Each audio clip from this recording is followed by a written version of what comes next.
Terminus, a novelette by Jason Halstead. Published by Novel Concept Publishing, copyright 2024. Chapter 1.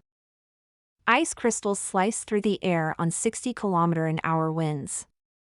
Joy's cheeks were red from the wind and the ice where the breathing mask didn't cover her. She squinted and kept her head low, trudging into the wind toward the mine entrance. She could barely make out the body in front of her less than 2 meters ahead. A howl greater than the shrieking wind split the afternoon air. Joy jerked her head up and regretted it. Her eyes watered from the blasting wind. Her tears froze to her cheeks and crusted the corner of her eyelids. Ahead and behind her in the line the cry of, "Farron," went up. Packs of the vicious four-legged hunters preyed on the workers, often striking when the weather was at its worst. Joy was surprised, for Opdyke this was barely a storm worth mentioning. She trudged ahead through the icy snow, driving her boots into the gritty powder that filled the path as fast as it was packed down or shoveled out. She glanced to either side, making sure the beasts hadn't decided to come for her this time. Everyone was scared it would be their time, including her. Not that it mattered whether she died at the fangs of a Farron or from the cold or brutal working conditions. She would die sooner or later, it was only a matter of time. She fought through the storm, reminding herself that she had no one to blame for her fate but herself. She'd made her decision to work for the Continuum, she would have to live with the consequences. Or die, if her time had come. A cold sliver of fear knifed through her back. She jerked around and looked back as one of the furry white shapes shot out of the darkness. Where most people would run from the monster, she held her ground. Her legs were sore and her face hurt. She was tired and her head wouldn't stop aching. She'd had enough. The Farrons saw her and changed course away from the woman it had first targeted. Cryn was her name, one of the countless mindless bitches that seemed to think Joy had something she could give them. They followed her around, hoping for a kind word or something. It didn't make any sense to her. She just wanted to be left alone, except for when they would give her something. An extra blanket or a share of their ration portion. That was what kept her from snapping at them all and sending them running. Now Cryn was the one trying to run. So was the Farron, but it was coming towards her. Joy squinted and took a step forward into the knee-high snow beside the path. It leapt at her, using its massive paws to drive it off of the top of the crusted snow and into the air. Joy fell forward, dropping to her knees as the snow tripped her up.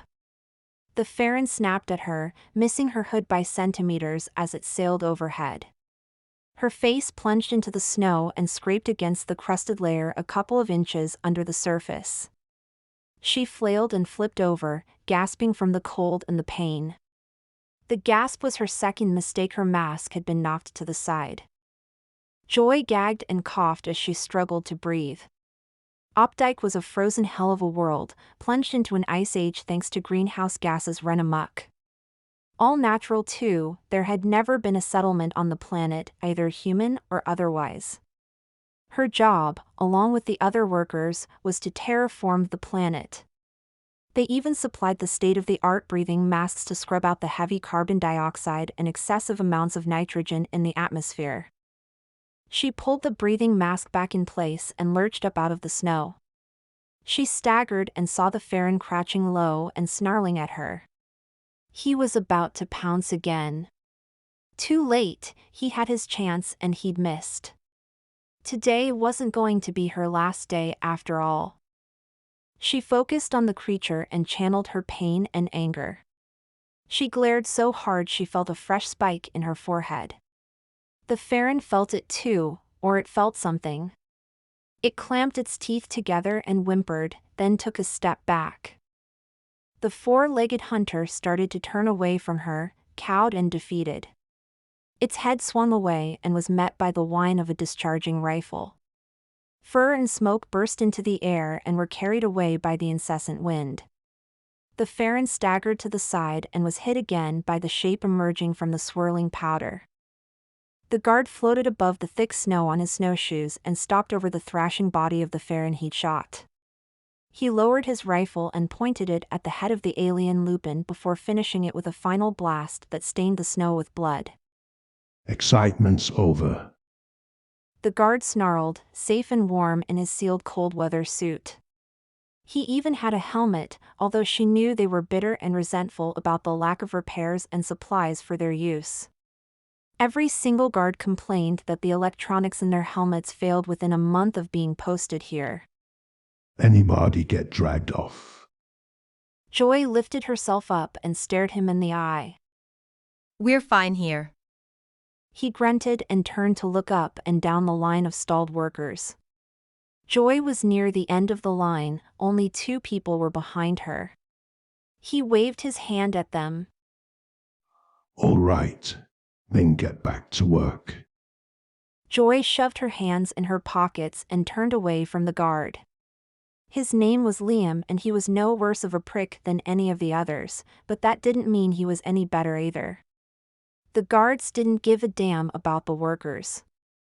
In fact, if they hadn't started getting fined for workers that were killed under their watch by events that weren't work-related, he probably wouldn't have even showed up to help at all.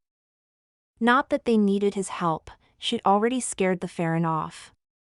He'd take the credit and maybe earn a bonus. A bonus he'd drink away, no doubt. Joy scowled at the thought and swallowed subconsciously. She deserved that drink, not him. She'd kill for some real alcohol, not the home-brewed swill the workers hid in their cots. Joy took her first step forward when she saw a flash of white out of the corner of her eye. She dropped into a crouch and ripped one of her pockets as she yanked her hands out and threw her arms up. The Farron darted behind her and ignored her. He'd set his sights on a different target. Liam's rifle whined again as it fired a blast into the snow. He followed it by screaming, "Help! Get this thing on! Fuck! Stop it! Help me! Hell!" Joy spun around in the snow and saw not one but 2 Farron tearing into him. Their long claws and vicious teeth were shredding his tactical suit. The guard's armor was designed to keep them warm and protect them from energy weapons, not teeth and claws. He was still struggling, but his cries were pants and gurgles while the Farron ripped and tore at him. He was terrified and in agony, but he still clung to hope that help would come. Joy rose, anxious to turn and run, when she saw Cryn cowering further back on the trail. Behind her she could barely make out the shape of another worker. A man, she remembered, but only barely. He was even shorter than she was, but at least he managed his share of the work. Joy turned back and saw the guard's rifle lying in the snow less than a meter from her. She stared at it for a long moment. The penalty for a worker handling a firearm was a week without rations in the box. Most people didn't survive the exposure. Joy lunged forward and grabbed the rifle. She swung it around and pointed it at the closest Farron. She squinted, aiming down the barrel of the rifle and hesitating before she pulled the trigger. The blast caught the Farron between his shoulders and incinerated his spine and some of the soft tissue beneath. The creature dropped with a woof of escaping air that was captured by the howling wind. The other Farron had sense enough to realize a new threat had shown up. It turned to look at her and caught the point-blank blast in the neck. The Farron was knocked back and rolled in the snow, then rose up on its feet for a tense second. Its legs gave out, causing it to collapse and darken the snow with its spreading blood. Joy lowered the rifle and stared at what she'd done. She'd never shot a rifle before. Never shot any kind of gun, in fact. But this had come to her naturally. She'd seen it and knew what to do. Joy, Cryn shouted over the wind. you saved us. Joy looked at the gun in her hands and dropped it in the snow. She shook her head and waded through the snow to where Liam lay in it. His helmet was half ripped off, exposing his face. His cheek had been gashed to the bone, showing some of his teeth and the ruin of his right eye. He stared up at her with his left eye and reached up with a bloody left hand. 2 of his fingers were dangling and a third was missing at the knuckle. When he spoke, his voice was a hiss thickened with the gurgle of blood gathering in his throat. Help me! Joy dropped to her knees and fumbled through the pockets of his suit. She found some rations and a flask filled with something. Water, probably, although she hoped for something stronger. Her fingers brushed across the knife on his belt and hesitated. Her delay only lasted a moment. A treasure like a guard's knife was too great to pass up. She snatched it out of the sheath and cut his belt. She slid the sheath free and buckled it back inside before she tucked it inside her jacket. Liam's other hand grabbed her arm. He had all his fingers on this hand, but blood still stained his skin. He tugged at her and moved his mouth. No words came out. Joy shuddered and jerked her arm out of his grasp. Today's not my day, it's yours. She backed away and glanced at Cryn and the man who had moved up to stand with her. They stared at her, excited and scared and confused. Move. Joy snapped. He's already dead. Cryn looked at the guard while the man stared at Joy. What? You used his rifle, they'll throw you in the box. What's your name? Joy demanded. T. Taylor. Taylor Spanner. Taylor, nobody knows what happened to him. Nobody knows where he went. Not you. Not her. Not me. But you just. We didn't see a thing. Cryn snapped at him with her United Realms accent. Or do you want to join him? Move your ass, Taylor. 3 is a small pack for the Ferrum. He jerked and looked around. It was getting darker and the wind was picking up. Come on. Joy said. Keep your mouth shut and I'll split these extra rations with you. Taylor hesitated and then nodded. He opened and then shut his mouth before heading forward on the trail. Joy ignored Liam, he really was dead now, she could feel it. She nodded to Cryn and turned to head after Taylor. Cryn followed without another word.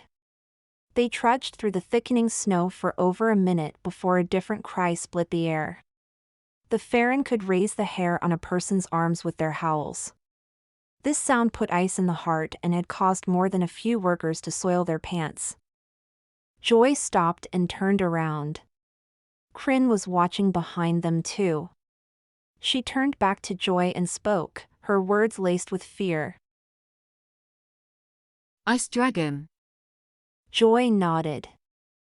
She's hungry. She said as she turned book and started walking again. Let's hope she finds the meal we left behind first. Chapter 2. Joy tugged the anti-grav sled up to the crusher and glanced around. The flask tucked against her breast was burning her skin. She hadn't had a chance to risk a sip yet. It was probably just water, but what if? She bit her lip and started to reach up to slip her hand inside her jacket. The guards weren't paying attention and the man operating the crusher was on the far side sorting out the rare chunks of felderite ore from the rock. The felderite was shipped off planet to be used to make crystals for the quantum drives. There was nothing cheap about a quantum drive, from the crystals to the alernium fuel to the engine itself. The Continuum maintained a monopoly on quantum drive engine manufacturing. Sure, the tech was out there and other people could make it, but any of the Continuum stations or spaceports checked each ship that came in. Using an unregistered QD was grounds for a whole lot of trouble. That wasn't what landed her on Opdyke. Her record had been clean. Her mistake had been being born with screwed-up genetics and being in the wrong place at the wrong time. Compound that with some bad life choices and the recipe for a ruined life was made. Hey Joy, right?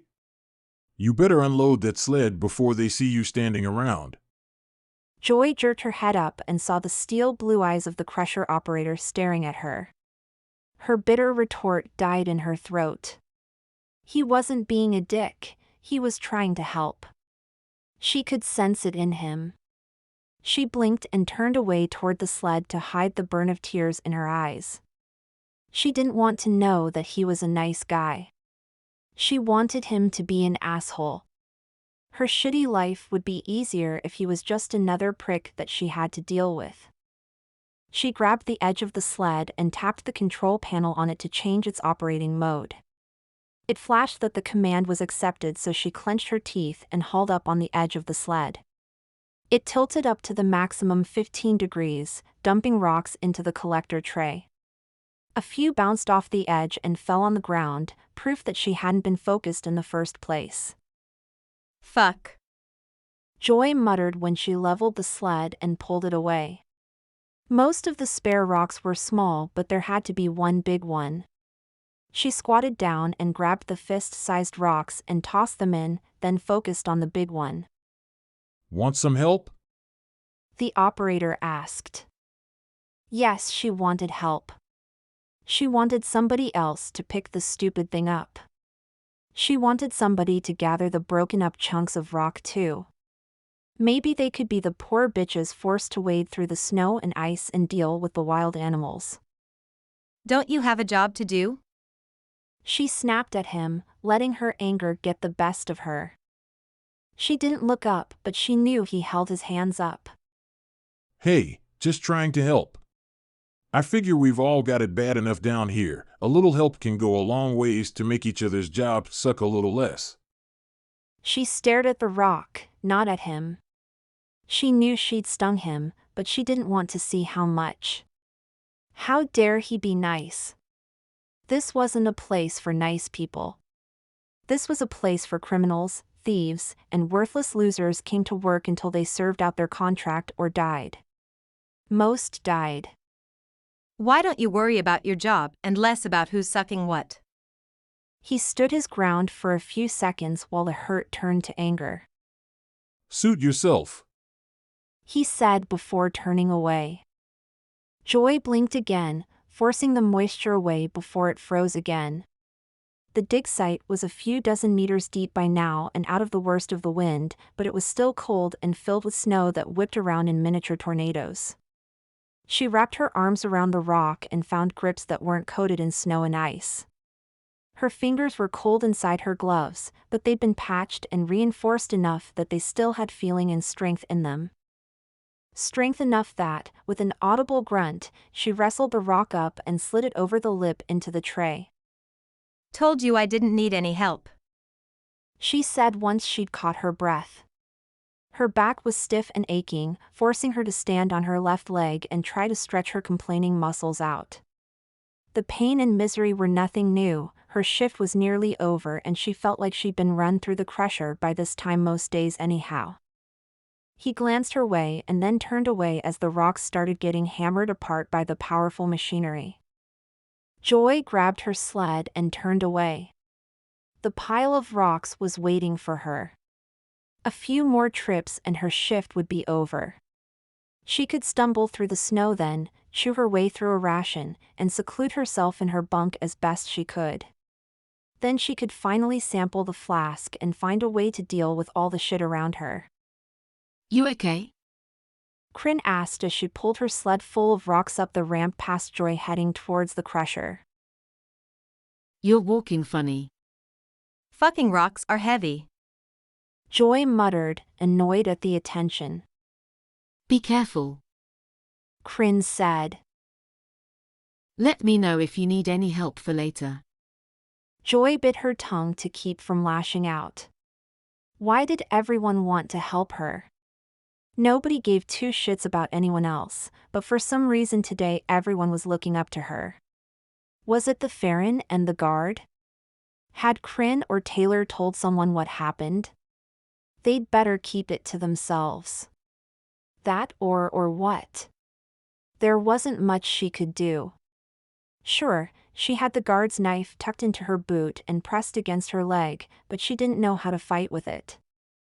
Then again, she hadn't known how to use a blaster rifle either. Besides, what good would it do her to hurt or kill someone? That just meant more work would be expected of the others. That, and she'd probably end up spending time in the box, assuming they didn't shoot her outright. She sighed and trudged ahead, looking for the easiest rocks she could find to load her sled up with. Taylor caught her eye as she pulled her sled up to the rubble spat out behind the excavator unit. The excavator operator and crusher operator had the best jobs of any of the workers, but it required special training. Training that either a worker needed to have before they were forced into duty or, for a rare few that earned the guard's favor, something that was provided on the job. Joy wasn't willing to do what a guard would expect a once pretty Asian woman to do to earn a perk. He watched her out of the corner of his eye, anxious and fidgety. Joy ignored him and worked on loading up fresh rocks on her sled. She turned her back to him and tried to lose herself in the manual labor of loading up her 3-meter-long sled. Her efforts were shattered when Taylor cried out. Shit! Joy! Watch out! Joy froze. He sounded panicked, but he didn't feel that way. Well, he was a jumble of confusing feelings, but the intensity wasn't there to make her feel in danger. She turned and caught movement across the ground out of the corner of her eye. It was another big rock that came to a rest less than a meter from her. Sorry I dropped it. He mumbled as he scampered over and squatted down to pick it up. He shifted his feet and squared up his hips so he could try to get enough leverage to lift it up. Taylor hesitated and glanced up at her. So, about later I've got another idea. Safer and better. At least I think it is. I could really use some help though. Joy stared at him. He'd heard about later? Her eyes narrowed. What the fuck are you talking about? She snapped. His eyes widened and he glanced away. The ships, they'll be too well guarded. I'm not counting on my luck to get through. Ships? Joy glanced around the bottom of the mine to disguise the fact that she was surprised. The workers had talked for months about trying to escape. Steal a ship and fly off and head rimward, away from the core systems controlled by the Continuum. Rumor had it that scattered groups of people trying to escape the Continuum had a sizable fleet and hidden bases too, but everybody that talked about it heard from someone else. Joy didn't think it existed. Wouldn't the Continuum spies have found them by now? They could read minds, among other, scarier tactics. Joy shivered at the thought of them. Her brush with the Continuum's psychic order still gave her nightmares, and more than a year had passed. Joy, I have to move. What do you want to do? She took in a deep breath and drew in the stink of the filtered air to her lungs. Her chest tickled, but she ignored it. Was it worth risking her life in an escape attempt? If what Taylor said was true and the workers were rushing the shipyard, they were going to take heavy casualties. He had a better idea? What better idea? When? As soon as the shift's over. He said. Third shift's coming on and second is heading out. Everybody's scattering and making their play. Let them. You come with me and we'll head for the catapult. Joy jerked her head around and stared at him. The catapult? She saw his cheeks lift as he grinned behind his mask. Beautiful, isn't it? The load of ore will be loaded up in a container and slung into orbit. We stow aboard and... You're an idiot. She snapped. No. They're insulated and airtight. We'll be fine. With our masks we can survive until the container gets picked up. One of the other workers, Euphrates, I heard him said they use Heracles transports. They don't need much crew, so either stay hidden or take over the transport. Joy snorted and asked. Let me guess, you're a pilot? Taylor hesitated and then offered a nervous laugh. Me? No. But you must know somebody. All those women that hang around you, one of them has to be. Joy ignored his reference to the worthless deadbeats that were always getting in her way because they kept finding ways to be near her. So you've got this great idea but no idea how to do any of it. And no help. Let me guess, you couldn't join up with anyone else? He dropped his eyes and shrugged. This is safer. Better. Some of the other guys agreed I had a solid plan. They said this would be a great time to try it, while everyone was distracted. I just need some help. A pilot. Joy corrected. And what if you run into trouble? You're what, 70 kilos dripping wet? You're shorter than me, you're not threat to the guards. 69 kilos. He admitted. But after how you handled those Farron earlier, I don't think size matters. Not if you know what you're doing, and you obviously do. Joy scowled and loaded some more rocks on her sled. She had no idea how she'd managed to gun those two Farron down, even at close range. She couldn't even remember how, exactly, she'd used the rifle. I just realized something. He said with a sly shift. You had no idea about tonight, did you? Nobody invited you, so you're stuck here. Joy stiffened as he called her bluff. She swallowed down the fear that filled her and turned on him. She squatted down in front of him and reached for the rock as cover. Nobody's give me a decent plan yet. Keep yours to yourself or you're going to get caught before you even get a chance. Now lift. Joy drove her legs into the ground and strained to pick the rock up. It began to budge, but she knew she'd never make it to his sled by herself. Taylor caught on fast and helped, lifting from his sides so they could straighten their legs and backs. They shuffled over to his sled and dumped it on. She turned away, hiding how hard she was breathing from the effort. He was only a couple of centimeters shorter than her, but he outweighed her by over 20 kilos. He grabbed her arm and stopped her. What do you mean? Are you in or not? She pulled her arm free before saying, If you don't see me again, then you're on your own. He stared at her as she turned away and returned to her sled. She had less than half of it to fill with rocks, but she barely noticed it. She was looking around and checking people out. Who all was going to try to escape tonight? Did they have a chance? The workers outnumbered the guards 4-1, but the guards were armed. An energy weapon went a long ways towards evening the odds. Before she knew it, her sled was full. The rock she held in her hand rolled off the mound on the sled and bounced off the side of her leg as it fell, causing her to hiss in pain. She clenched her teeth and kicked it with her boot back towards the pile of rubble. That hurt her toe. She took the sled up the ramp to the crusher at the top and focused on loading the rocks into the tray without any mistakes. She had to strain to stay focused as she glanced down into the mine at the different workers. She watched one worker who had stood like he'd been a soldier in his past life moving across the ground. He was quiet but had a confidence about him that invited people to leave him alone. He'd made a name for himself with his talent for sketching. People, places, or things that didn't matter, he could draw them all. Useless talent on Opdyke, but she supposed everybody was entitled to their own party tricks. Near the solder she saw a tall and burly alien. Euphrates, the man that Taylor had mentioned. He was quiet too, and rumored to be surly. It fit his face, she supposed, although she'd only gotten a close look at him a few times. Taylor said he was a pilot, even though he looked too big to fit in a cockpit.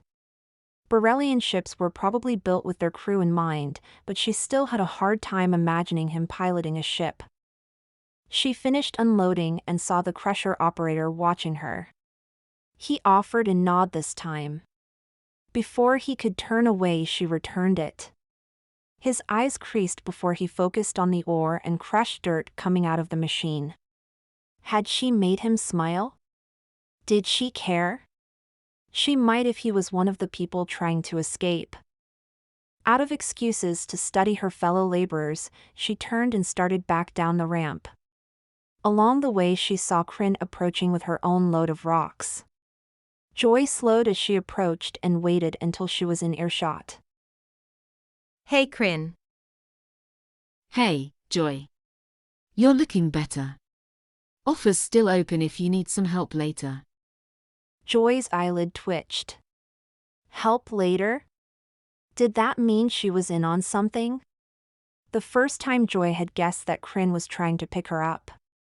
Joy had no interest in a relationship or in a tumble with another woman.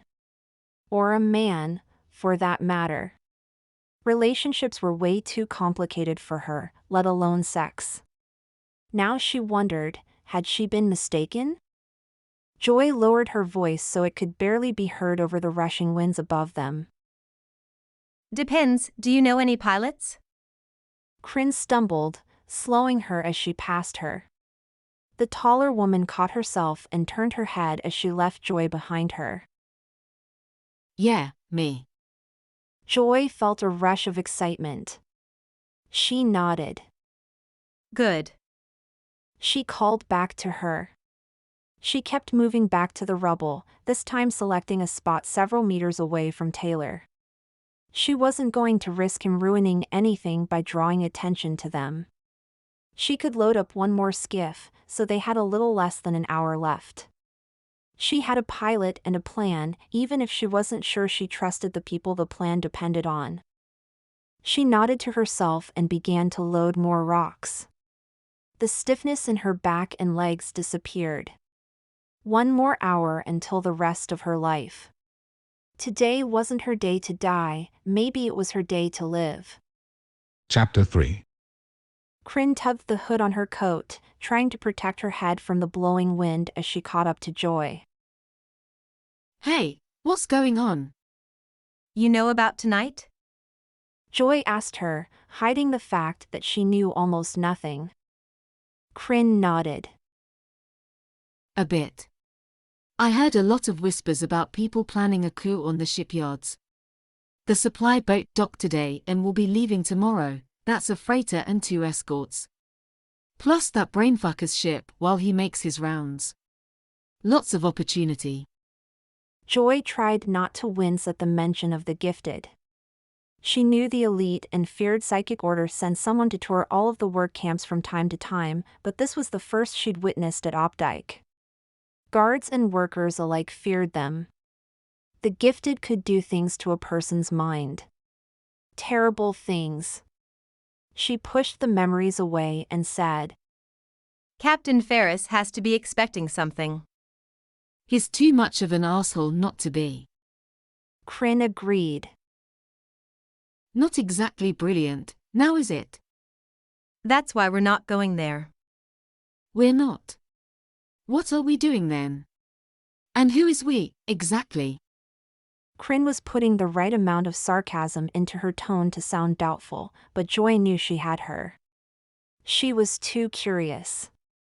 Too interested. And too excited. Small group. We're going to slip into one of the resource crates and ride it into orbit. They're insulated and sealed, but it's going to take some time. Our masks should give us plenty of time. Cryn frowned. It'll be cold. Insulated or not, or crates aren't built to keep things toasty. We won't be in it that long. A transport will pick us up once we're in orbit. Then we wait for the right time to either take the transport or wait until it docks and take something there. Not bad. Cryn agreed. But I think you're underestimating just how bloody cold it is up there. Joy held her hand up so the wind tugged at her sleeve and glove. Other than some icy dust that whipped past them, the snow had stopped for the moment. Is it worse than this shit? Much, but if we die, it'll be a whole lot quicker. See, it's a win no matter what happens.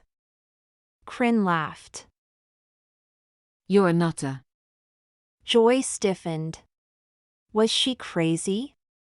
Exhausted, depressed, and sometimes even borderline suicidal maybe, but no, she wasn't crazy. Not yet, anyhow. That was one of the reasons she was here. She didn't want to end up crazy.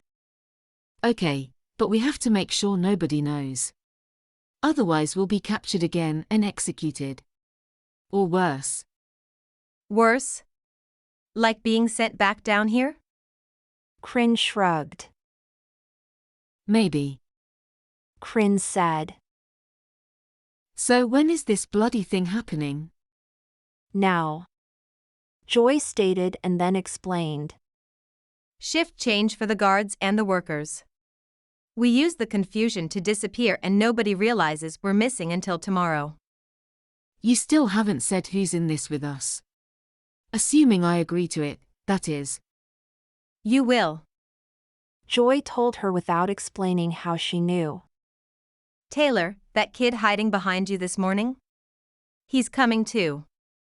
Taylor, She asked, disbelief in her voice. what good is he going to be? Joy glanced behind her and saw Taylor walking a half-dozen paces behind. His eyes were burning holes in the back of her coat. She gave him a nod and then glanced at Cryn. She turned her head back to watch where she was walking and said, Ask him yourself, he's behind us. Cryn looked back and let out a surprised breath. I'll be buggered. That's convenient. He's sneaky. Hard to notice the little guy.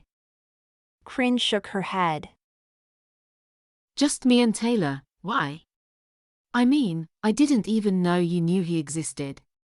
Why not Anna or Deslin or Norna? They've survived here longer than most and they would give you the coat off their backs if you asked.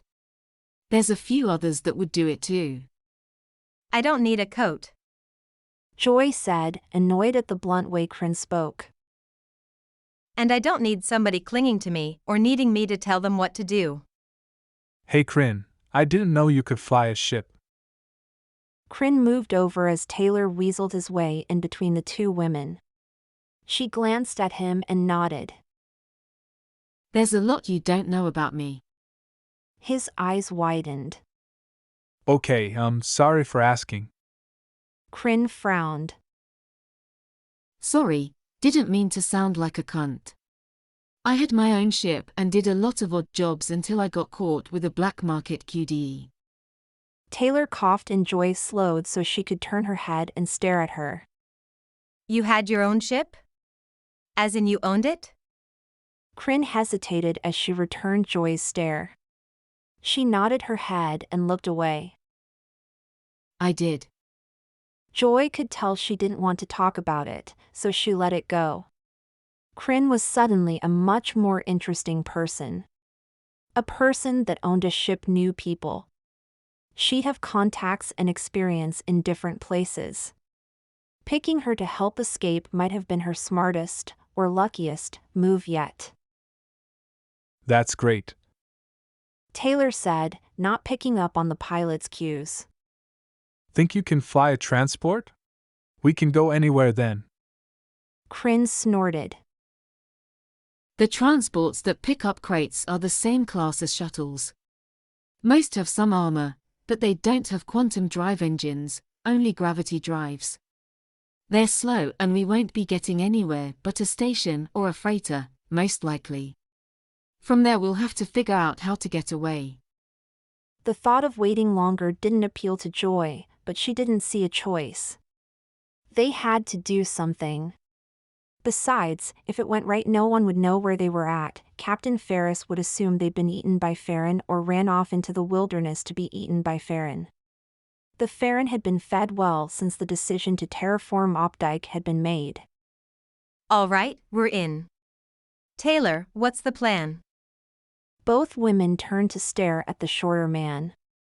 He gawked for a moment and then recovered. We hide out and wait for the distraction, then we rush into the catapult and figure out how to open the crate and hide in it. What distraction? Cryn asked. You mean the others rushing the spaceport? He nodded. Cryn looked at Joy and then agreed. All right. That's a start. A start? Taylor asked.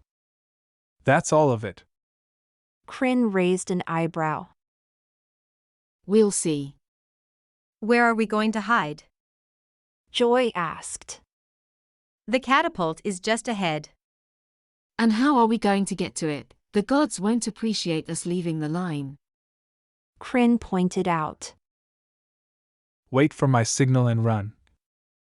Taylor said. What signal?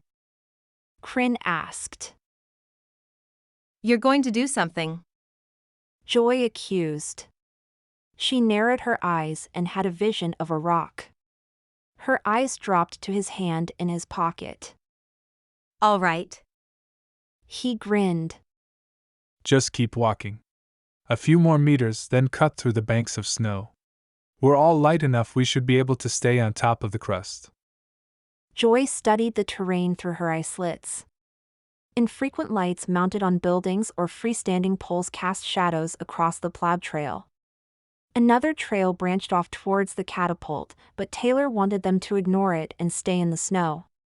There wasn't as much light that way, and the guards seldom bothered trying to leave the trails, but there were other threats. Farron were the worst. They showed no fear of people and were smart enough to pick off stranded victims. That or take out the guards first, like they'd done earlier. Someone cried out behind them. Joy turned to look back as the giant Balerian bellowed a curse that was lost to the wind. He spun around and reached for the man behind him, drawing the attention of the guards. Before Joy could see what happened, Cryn grabbed her hand and tugged her to the side. Joy cursed as she stumbled and almost fell. She caught herself and snatched her hand back. Cryn used her long legs to leap up from the wide trail and roll onto the top of the bank. Joy's eyes widened when she realized the hard-packed snow was as tall as she was. How was she supposed to get up there? Cryn answered by spinning around and reaching down for her. Joy bit back a triumphant laugh and jumped. She caught Cryn's hand in hers and tried to dig her fingers into the top of the embankment. The toes of her boots crunched into the snow, digging in for a moment before slipping as she pushed herself up. It was a mad scramble, but she managed to roll over the top and then keep rolling down the other side. Joy had to spread her arms and legs out to distribute her weight across the crusted snow and find an unbroken spot she could climb to her feet on. Taylor slid down the bank a meter away from her and struggled to find his own footing in the snow.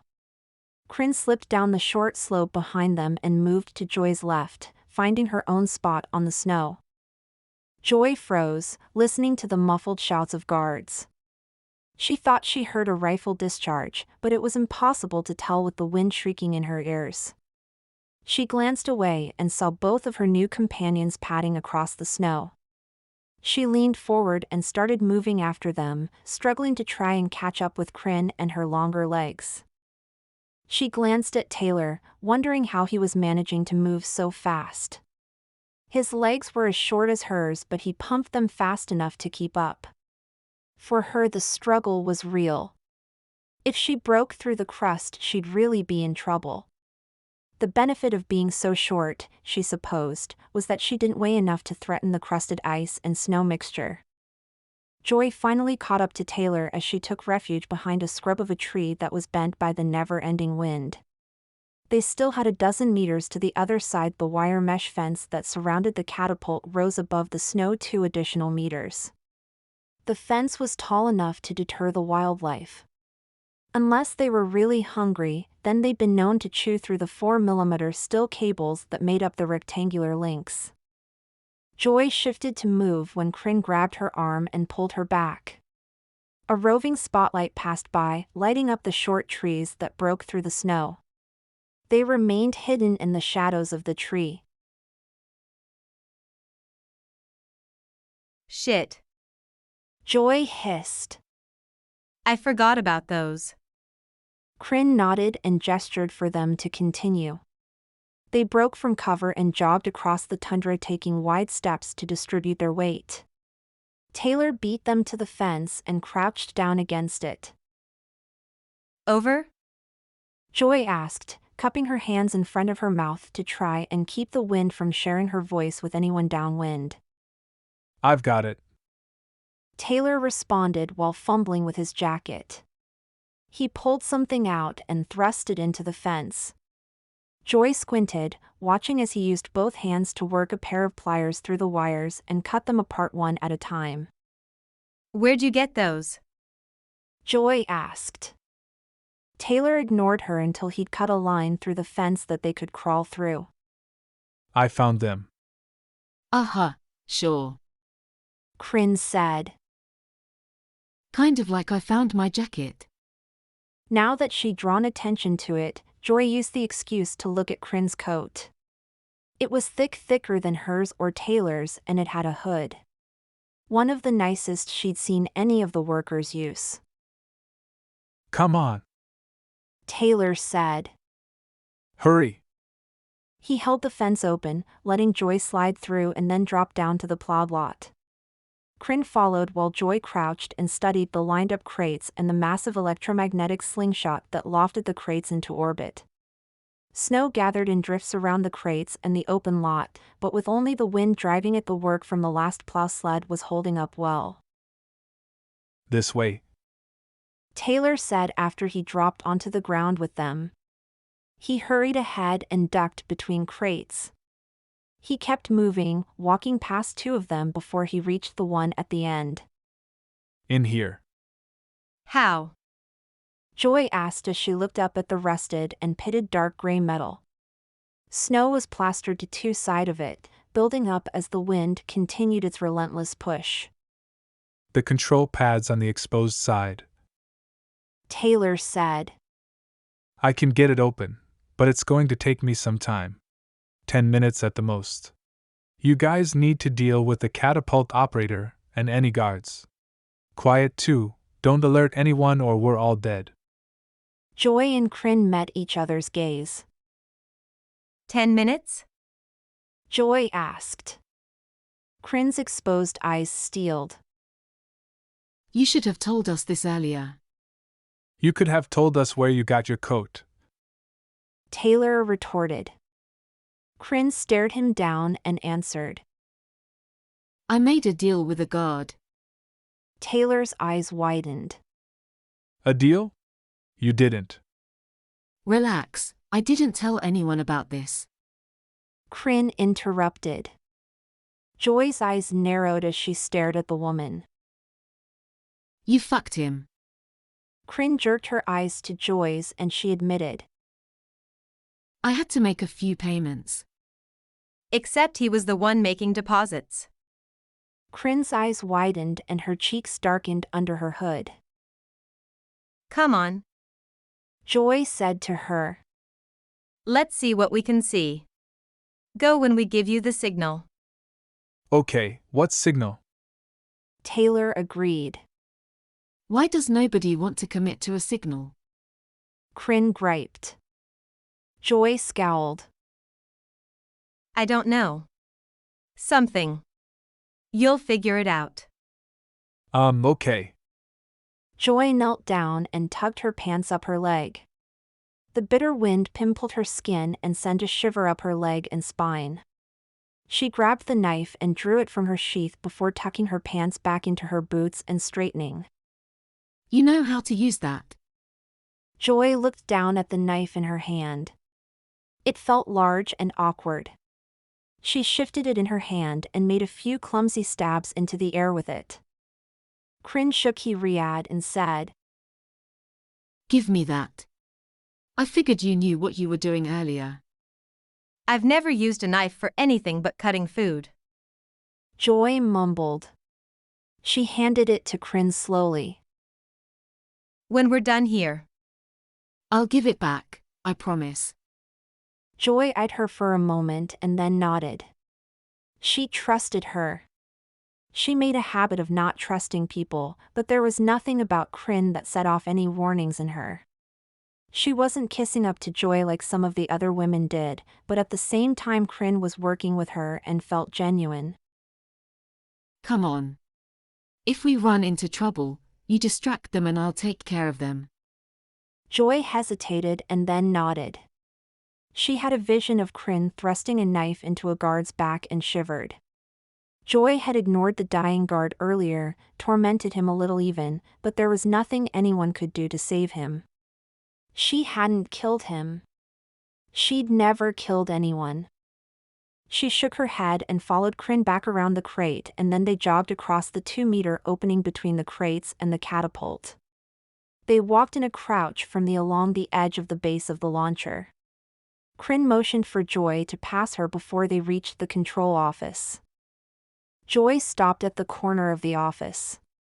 They were ducked below the window and out of sight, but she needed a moment of courage before stepping out into view of the gate and office door. She reached up to her jacket and tugged it enough to slip her hand inside.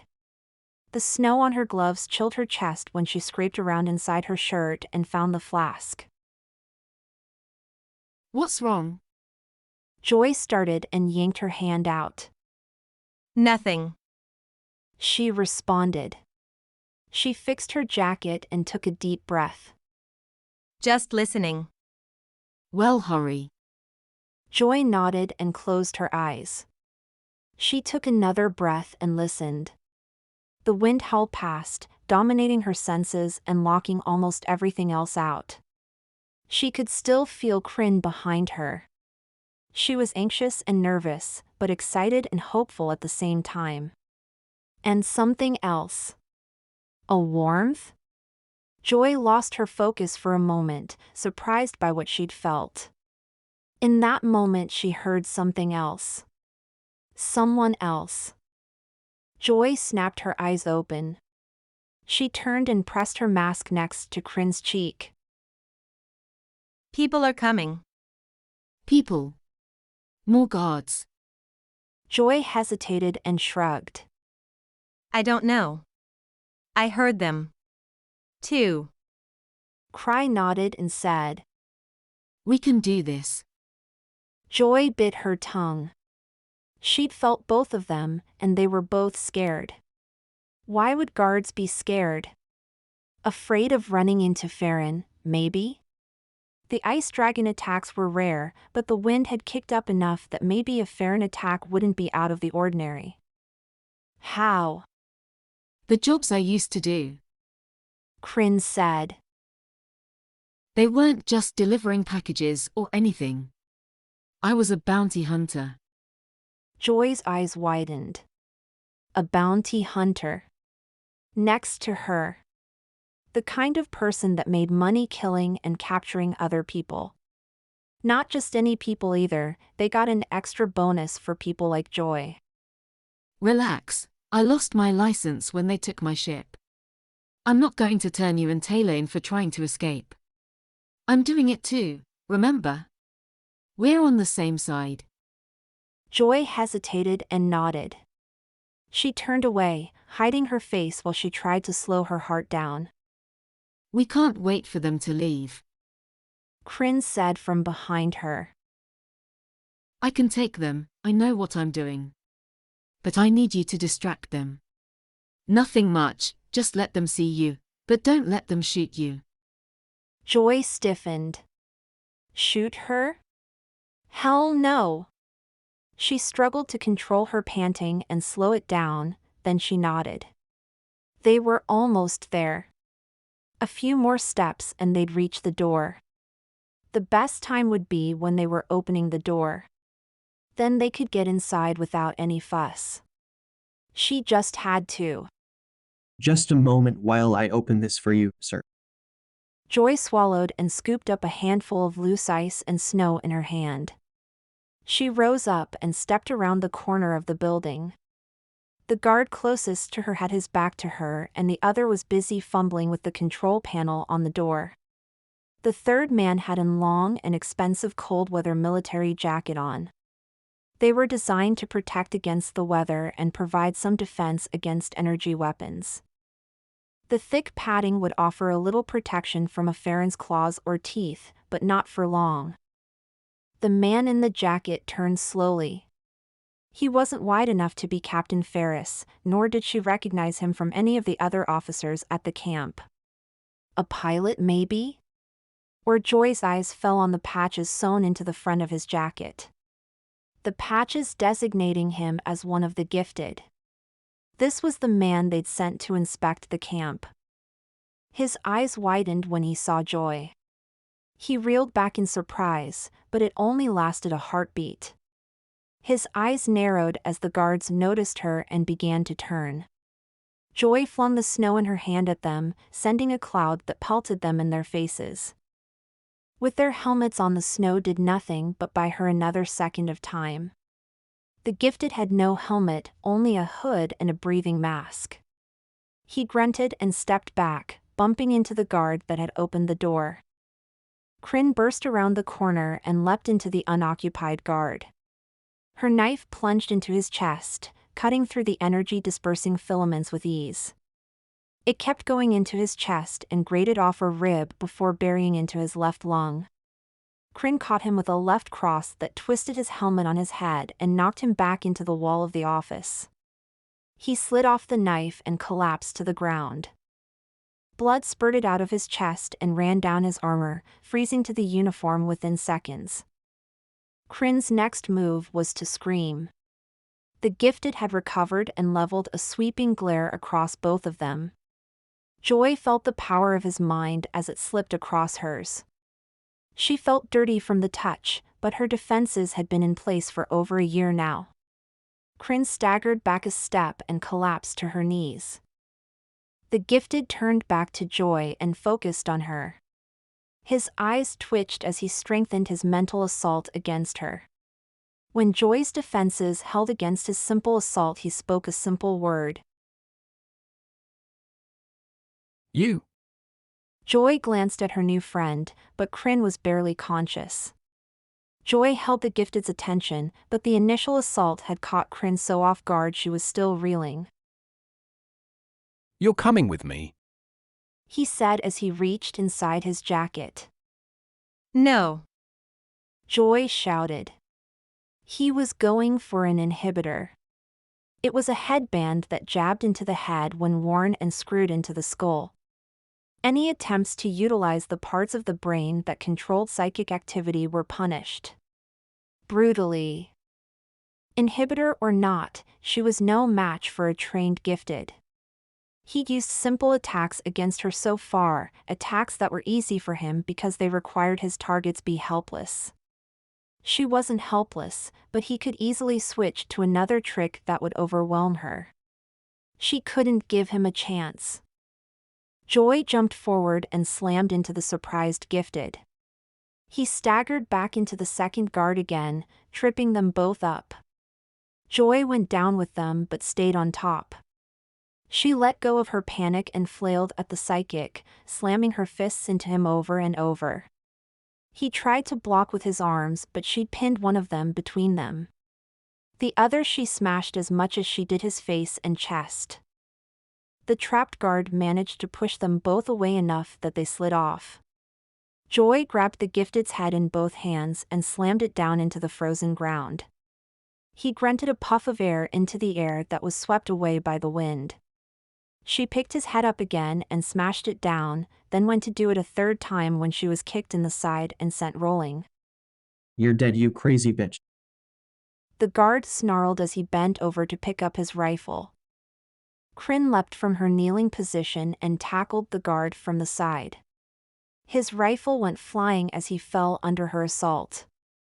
She jammed her knife into his belly twice before ripping it out and stabbing him in the throat.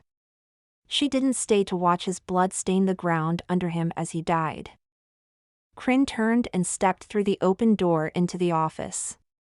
The operator jumped back from the window he'd been staring out at them and glanced down at the radio on the desk.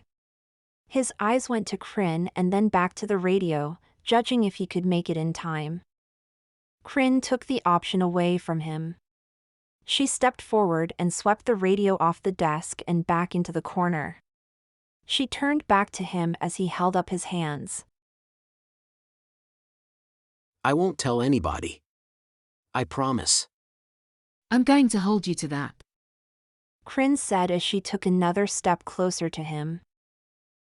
In fact, you won't speak to anybody. The operator opened his mouth to speak or plead or do something. Cryn's boot hit his crotch hard enough for them to both hear the crack of bone breaking. He fell faster to the ground, faster than gravity alone could have pulled him, reaching instinctively for his ruined manhood. Cryn fell with him, driving her knife into his back and slicing between vertebrae before finding his heart from the back. When Cryn emerged from the launcher's command room, she saw Joy was still kneeling next to the unconscious Gifted. You okay, beautiful? Calling her beautiful knocked Joy out of her shock. She looked up from the unconscious Gifted and saw Cryn staring at her. She stood up on shaky legs and asked, What? You did good. Real good. Cryn said.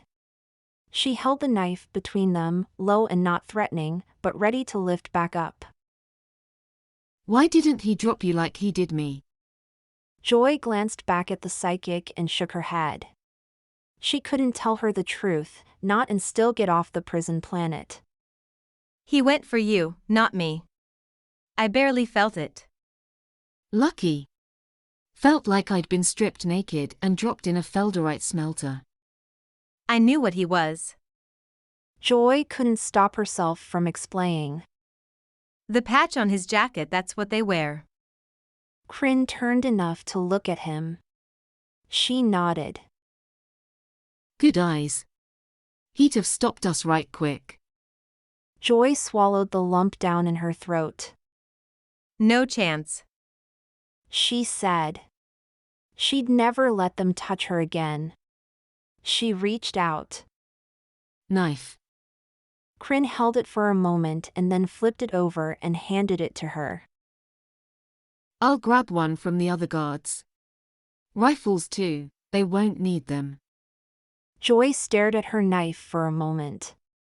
The blood on the blade was freezing already, causing the wayward snow that blew through the air to stick to it.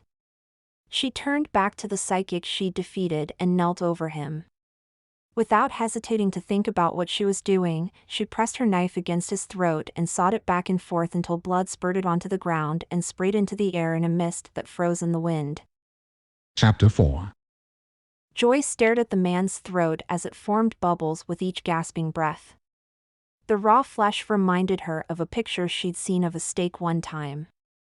Red and marbled with fat, except in this case it was the tendons, ligaments, and cross-section of the Gifted's windpipe. Less than a minute passed before the last spurt of blood spilled down his neck and onto the icy ground. The Gifted lay still. Unnaturally still. He'd never woken up before he died. He'd never had a chance to look at her and see her fear. To feel the terror deep inside of her. He never knew what his kind had done to her. And he never would. Joy? Joy turned away from the corpse as her stomach lurched. Her throat hardened and her stomach convulsed. She staggered a step and bent over to vomit what remained of the tasteless ration she'd eaten at the mid-shift break. Cryn's hand settled on her back. First time. Joy spit and straightened. She nodded and pulled her black hair back behind her ears. Her stomach quivered again, but the wind kept the stench of her sick away from her. It would be frozen in a minute. The taste of bile remained. It gets easier. Cryn offered. If that's any consolation. Joy reached into her jacket with a shaking hand and fumbled to get her fingers inside her shirt. She pulled the flask out and twisted the cap off. The metal was warm against her lip where it had been pressed against her breast. She tilted it up and tasted the wonderful bite of alcohol. It burned her throat and warmed her belly. What have you got there? Cryn asked. Joy took a second swig before she capped the flask. Her hand wasn't shaking anymore as she tucked it back inside his shirt. She turned to Cryn. It's nothing. I'm fine. You're full of shit. But we can worry about that later. Let's see what we've got here. Joy ignored the dead gifted behind her. Go ahead, I'll let Taylor know he's clear. Cryn watched her walk away before she shrugged and searched the dead men. Hey, Joy said as she walked up to the corner of the crate where Taylor had been hiding. it's clear. You're back. I was wondering. I heard noise and shouting. Screaming, I mean. Is everyone okay? Is Cryn all right? Screaming? She asked. She shook her head, worried about what she might learn if she dug too deep. We're fine. The guards and operator are dead. You've got time. Okay, but they go up every hour, so we have to hit our window. So stop talking and get to work. He reared back and then nodded. Okay, let's go. Joy followed the shorter man around the side of the crate to where the control panel was. He produced a special key from his jacket and worked it into the lock on the side of the panel. After a few seconds it twisted and popped open, allowing him access to the control panel inside. He went to work immediately but was soon swearing as he ran into problems. What's wrong? Can't you get it? The security codes change, that's all. I've got the algorithm up here. He said and tapped his head. I just have to find one that works. You've got the algorithm in your head? He paused to pull his hair up and fold his ear over so she could see a faint scar in his head. I've got a cerebral implant. Helps me with these sorts of things. Joy raised an eyebrow. First, Cryn had some surprising skills, and now she was learning Taylor was full of surprises. It looked like they all had their secrets. All right, get to it then. Taylor returned to the control panel and typed in code after code until the pad flashed and opened up to the master menu.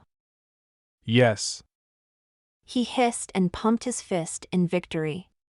He grinned at Joy and earned a thin smile in return. Okay, I'm opening up the lid now. When we close it, I'll have about 10 seconds to lock the panel and get inside before it shuts. We'll help. Joy said. She reached out and let her hand rest on his shoulder. I won't leave you behind. Taylor grinned and looked away. Thanks. Joy turned and looked behind her towards the control room. What's taking Cryn so long? Let's go find out. Taylor suggested. I mean, after what she said earlier about making a deal. Joy turned on him and responded before she could take the edge out of her voice. Cryn's legit. You came to me and trusted me. I'm telling you to trust her too. He held up his hands. Whoa, okay. You're right, she hasn't done anything to make me think otherwise. Let's see if she needs some help. Joy turned away and led the way back to the office. When they rounded the corner, Joy slowed. The bodies were gone and even the blood-stained ice had been roughed up and partially hidden. What's wrong? Joy looked around. There were bodies here. 3 of them. And another inside. Cryn must have hid them. Must have. Joy agreed. She turned and pushed into the open door of the office. She stepped in and looked around. There were no bodies inside either. Taylor slipped into the chair and began working through the controls. Damn, we've got a little under a half an hour. I'd hoped to cut it closer. We'll be fine. Joy said. She turned to the door, worried about Cryn, and said over shoulder. Wait here. Okay. Joy turned back and pulled the door open. The wind whipped in and swirled around the small office. She reached up to touch her jacket, anxious for another drink to help brace her against the cold, and stepped through the door. She capped the flask and started to stash it away when she turned and saw someone walking towards her. It had to be Cryn, but she tried to hide what she was doing. She fumbled and dropped the flask, then crouched down and picked it up. She shoved it inside her jacket before rising and turning to face the approaching woman. Where'd you go? Joy asked. I stashed the bodies. They're in the back corner, behind the catapult. I hid their weapons around the side of the office. Is everything okay with you? Okay. Taylor's inside. We're ready to go. Cryn hesitated and glanced at the door. Taylor is a thief, you know that, right? A thief? All those tools and things he has. He stole them. Joy shrugged. What about the things we stole from the guards? They won't need them anymore. Joy laughed. So? That makes us murderers too. Just about everybody that's here has done something wrong or stupid at one time or another. Cryn nodded. Fair enough. Just wanted you to know in case you didn't. He's stolen something from just about everybody, from what I've heard. Never me, I keep my things safe. Me either. Joy said. Then again, I never have much worth stealing. The door opened behind them and Taylor stuck his head out. Hey, we've got a problem. Joy and Cryn turned to stare at him. A call came over the radio. I ignored it, but they called again asking about Executor Holden. An executor that's a gifted. If he's on his way here, we're in way over our head. We are in over our head, that doesn't change anything. Joy agreed. They're going to come and check on us. Taylor whined. So we leave now. Cryn said. Hack the terminal and have the pod launch in 5 minutes instead of 25. He clamped his mouth shut as he processed her words. I can do that. Yeah, good idea. I'll do that. Anything to get us out of here before the gifted shows up. Don't worry about the gifted. Cryn said. She glanced Joy's way and said. Joy already killed him. Taylor stared at her and was only spared from a slack-jawed expression by his mask keeping his mouth from falling open. Reset the launch. Joy snapped, hiding her irritation as best she could. You killed the gifted? How? Joy waved her hand. He was focused on Cryn, so I got the drop on him. Now hurry up, we do need to go, gifted or not. Yeah. Okay. I can do that. Sure. Joy watched him retreat inside the office and sit down at the chair. He started working on it and then rose up a few minutes later and joined them. Are we set? Cryn asked. 3 minutes. That was the next window the system found. We should hurry. I'll meet you there. Cryn said. Wait, where are you going? She's grabbing the guards' weapons. We might need them later. Joy answered for her. Let's go. Oh. That's good thinking. Joy nodded and started towards the crate. Suggesting Taylor go first might make him nervous. Cryn would probably feel the same. For some reason they both seemed to trust her though. She hadn't given them a reason not to, but still, they were surrounded by criminals of all sorts. Even the innocent ones. Except Joy was certain her accomplices were anything but innocent. Back at the crate, Joy realized the problem for the first time. She stared at it until Cryn jogged up and joined them with 2 rifles slung over her back and her jacket bulging at the waist with other things she'd stashed inside of it. I can't reach it. Joy said. Cryn moved in front of her and cupped her hands. Climb up. Taylor started up at the open lid of the crate. Shit, you're right. How am I going to get up there? I have to go last. We'll get you up. Joy said as she put her hands on Cryn's shoulders and her foot in the woman's hand. She pushed with her other foot as Cryn straightened and lifted. Joy kept going and jumped out of the bounty hunter's grasp. She made it. Taylor cried as Joy's arms caught the edge. Joy swung her leg up and over and then dropped less than a meter into the crate. She turned around and reached over the edge. Not much room in here, but there's enough. Come on. I'll get the lid. Taylor said and moved to the panel while Cryn handed the rifles up to Joy. Hurry. Taylor warned. We're running out of time. Cryn backed up and got a running start before she leapt up and grabbed onto the edge. Her boots kicked against the side and gave her the extra boost she needed to throw herself up and over the edge. She rolled in beside Joy and let loose a grunt as she landed on the crushed bed of ore. The crate vibrated as the doors that were standing open and pointing up into the air began to close. Joy cupped her hands in front of her mouth and called out. Hurry. Taylor scrambled around the corner of the crate and looked up. He backed up and crouched down to run when Cryn appeared at the edge with a rifle in her hands. Taylor froze and stared at her.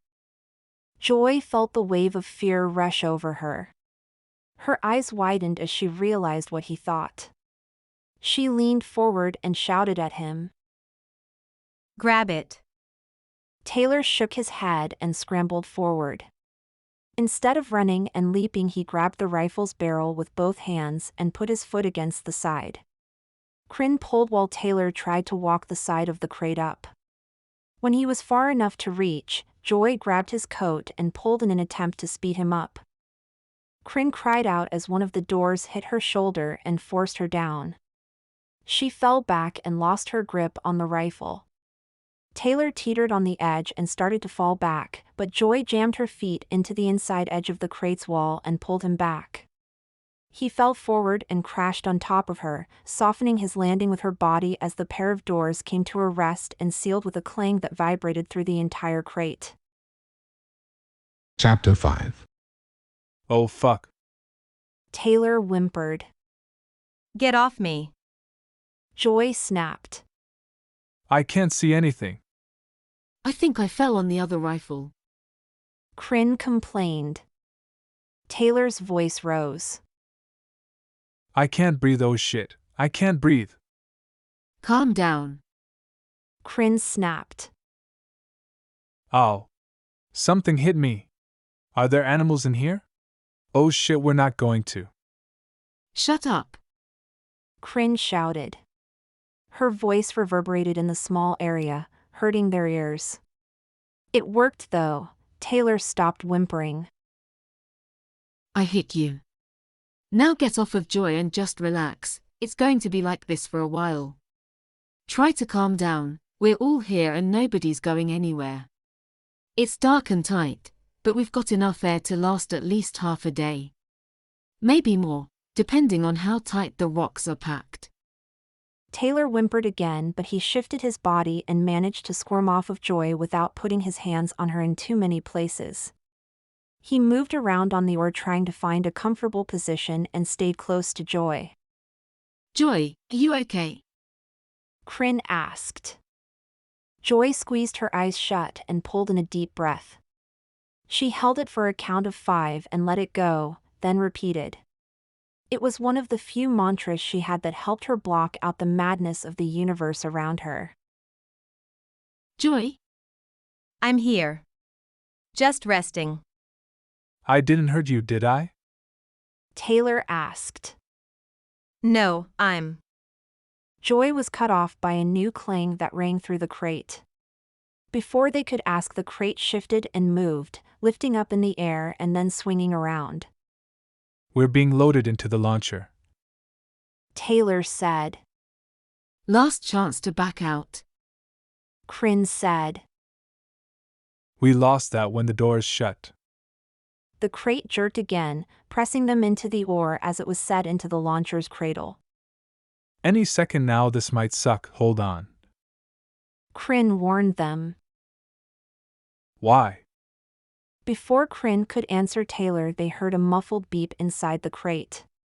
Joy looked around in the dark and felt the curiosity of her crate mates. Oh. Sorry, I forgot I grabbed the radio in the control room. Taylor said a moment later. He rustled through his clothing until he pulled it out. The tiny blue and green light on the radio were like miniature suns in the darkness. The green light flashed to red as a voice came through. Command, the catapult's control room is empty. Shit, they found us. Taylor said. No, they found an abandoned control room. Cryn responded. Joy reached up and slipped her hand in her jacket. It was too close and too tight. Taylor was on the verge of panicking and Cryn was a ball of tension and anxiety that she barely controlled. It was too much, she couldn't handle it. This was a mistake. Command, I've got some kind of spills outside the launcher. I can't tell what they are, but it might be blood. Hold your station, Patrol 7, reinforcements on their way. Roger, Command. The guard said. I'll hold position in the catapult office. Stop all launches until further notice, Patrol 7. Joy heard the sudden intakes of breath around her. Roger, Command. I think it's too late to stop this one though, it looks like it moved up to find a window in the weather, it's launching now. Cryn cursed and shifted on the rocks. When you rescheduled the launch, what did you put in the system? Taylor stopped panting long enough to answer. I did a manual correction for weather. Codes that were already in the system. Nothing suspicious, I swear. Joy fumbled the flask to her lips in the dark and took a sip. It wasn't enough, so she drank again and tipped the last of the blessed fluid into her mouth. She swallowed it down without bothering to delight in the fire that chased away the chills of lying on several tons of rocks. Copy, Patrol 7. We're locking down the camp and conducting a search. The patrolman hesitated before saying, Command, it could just be a pack of Farron. This is the time of night when they hunt. I'd hate to wake up the captain over this. A new, gruffer voice came across the radio. The captain's already awake, patrolman. You keep yourself safe and wait for backup. I don't mind losing a dozen workers, there's always more on their way in. I don't like losing my people though. Roger, sir. I'll secure the office and hold tight. Out. That son of a bitch. Cryn spat. I knew he was a piece of shit. I knew it. What are you? Taylor's question was drowned out in a powerful hum that shook the teeth in their head and made the hair on the bodies stand up. Get ready. CRYN warned. The warning was nowhere near enough. The ore beneath them bucked up and smashed them in the backs, driving them upwards with a force that made it impossible to breathe or even think. The initial thrust lasted only a fraction of a second, but the next several were spent recovering. As soon as the G-forces equalized enough to allow them to breathe, Taylor started screaming. Joy squeezed her eyes shut and rolled onto her side. She curled into a ball, trying to block out the screams. Cryn was shouting, telling Taylor to shut up, but it was only making it worse on her. The fear and panic were eating away at her. She needed it to stop or she was going to go insane. But it didn't. Cryn's fear and anger slipped into her and made her grind her teeth. The stress overwhelmed her and beat down the walls she'd put up. She rolled over and reached out, knowing exactly where to grab in the darkness. She hauled him up, interrupting his screaming long enough for her lash out at him. When she shouted, her voice was raw with fury. Shut up, she said, throwing her agony and fear into the simple phrase and pouring it into him with enough emotion to make him stiffen and then collapse on the bed of rocks. What happened? Cryn asked. What is he? Did you kill him? Joy barely heard Cryn over the splitting pain in her head. She rolled back and groaned, then managed to whisper. I don't think so. I just shut him up. Remind me never to piss you off. Cryn said. You may be wee thing, but you can pack a punch. Joy grunted and squeezed her eyes shut to try and make the pain go away. The worst of it was past, but it would be a while until she could think straight. She sniffed when she felt her nose running and then jerked her eyes open. Had it really been that bad? Joy reached up with her glove and rubbed her upper lip. She couldn't see the fluid on her finger, so she brought it to her lips and let her tongue dart out into the cold to taste it. Salty and metallic. Blood. Her outburst had made her nose bleed. She hadn't had that happen in over a year. Not since. We're going to be okay. Cryn said, distracting her from her memories.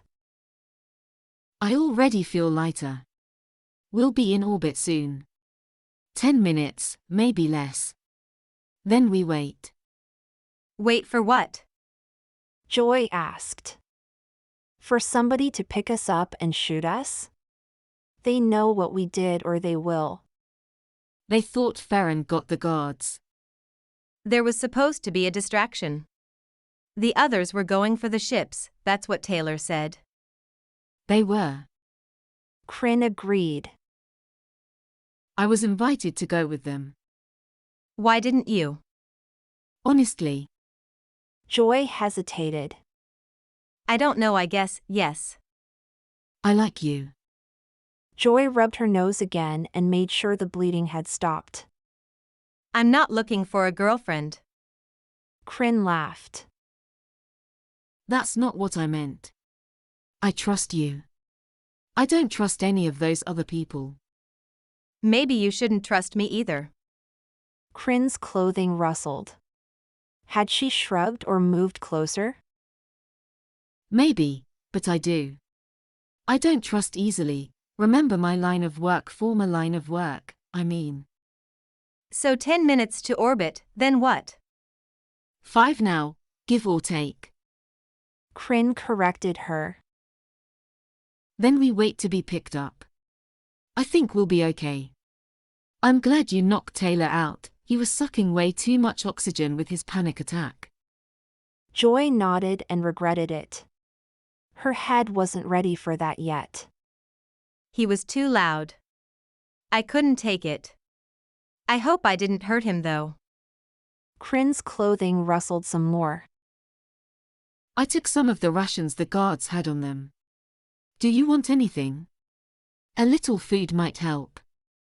Joy licked her lips.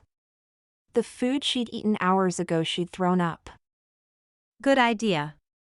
I've got one from earlier too. Dinner for 2 then. Joy stared into the darkness, wondering if she was smiling. She couldn't feel her, she never could after an outburst like she just had. It never burned out of her though, it always came back. Not very romantic. Cryn laughed. I've got some water bottles too, if you're thirsty. Just water? Cryn hesitated before answering. Yes, just water. Joy sighed. All right, I'll take one.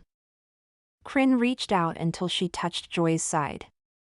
She held it there for Joy to take it and said, Better hurry, once we go 0G it's going to be hard to drink. Now you tell me. Joy muttered. She twisted the cap on the bottle and slipped her mask to the side so she could take a quick drink. The water was cold and lacked any flavor or satisfaction. She forced herself to breathe the unfiltered air while fishing out the sealed ration pack she'd shoved in her pocket before her shift. The 3 rods in it were a mix of flavored macronutrients. They provided sustenance but certainly not any pleasure. She risked another sip of water to wash the dry sticks down and tucked the water in her pocket. Finished with her meal and already feeling the ache in her chest for lack of oxygen, she fit her mask back over her mouth and nose. There it is, we're floating. Cryn said a few moments later. Joy turned her head and felt the rest of her body react by trying to move the other way. She reached out and shifted, causing herself to float up and off the oar. I'll be damned. My stomach feels funny. I'm not going to get sick again, am I? It takes some getting used to. Cryn admitted. You can keep it down if you pay attention to how you feel. It's all about muscle control. After a while it becomes natural. I hope we're not stuck here that long. Me too. It's getting colder too. Too much of this and we're going to have to cuddle. There's the romance. Cryn laughed. Not as much as you think. We'll need to strip down and share body warmth, then cover ourselves with our clothes. I bet Taylor wants to be in the middle. She could feel Cryn's disgust. It figured her headache was going away. Apparently 0G was good for the brain. She wasn't sure if she was grateful or not. I'd rather freeze my tits off. Cryn admitted. Joy snorted and laughed. He's not that bad. Resourceful too, even if he spooks easy. You just feel bad because you punched him. Joy hesitated. She hadn't punched him. Joy sighed and let it go. Cryn didn't need to know that. Nobody did. The gifted she'd killed knew who she was. Well, maybe not who, but what. He wouldn't be telling anyone though. Sorry, didn't mean to upset you. What? No, you didn't. I was just thinking about the executor. Oh. That. We got lucky, I think. I'll take luck. Joy said, anxious to put the matter behind them. Cryn laughed and then shared her private joke. Sorry. I just realized you executed an executor. Haha. Joy said without feeling the humor. I panicked. I know, sorry. You did what you had to and it saved all our asses. Good job. Joy hid her secrets and her shame at lying to her new friend behind a mumbled. Thanks. Silence stretched in the floating resource crate. The sounds of their breathing hissing through the filters in their masks and the occasional brush of fabric against rock or metal was the only thing to accompany them through their midnight voyage. Joy hugged her arms to herself to fight off the chill and hoped the transport picked them up before they had to worry about getting cozy. Joy? Yes? Are you tired? A little. Been a hell of a day. Yes, it has. If you want to sleep, I'll stay awake. We can take turns. That'll preserve our air longer too. Oh, okay. Wake me if you get tired. I will. Cryn promised. If it gets too cold, I'll wake you too. If I'm going to freeze to death, I think I'd rather sleep through it. I'm hoping we can keep that from happening.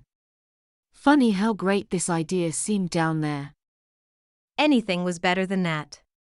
Even the guy that charged the guard the other day at the rail station found a better way out. I heard about that. Stupid. She muttered. But I guess he'd reached his limit. Joy yawned instead of responding. Get some sleep. I'll be here when you wake up. Joy smiled in the darkness and closed her eyes. Sleep without worrying that someone might try to rape or kill her in her cot was a nice change of pace. She'd gone out of her way to look as unappealing as possible, but for desperate men sometimes that wasn't enough. She knew what some of them were feeling. It was only a matter of time if she stayed there long enough. Now all she had to worry about was being rescued and waking up. The alternative was sleeping forever, and right now that didn't seem like such a bad thing. The end. You just listened to Terminus, the intro to my Continuum series. My next book in the series is called Frozen Dream. Special thanks to Ollie for editing. Don't forget to like and subscribe and look for more in this series and others.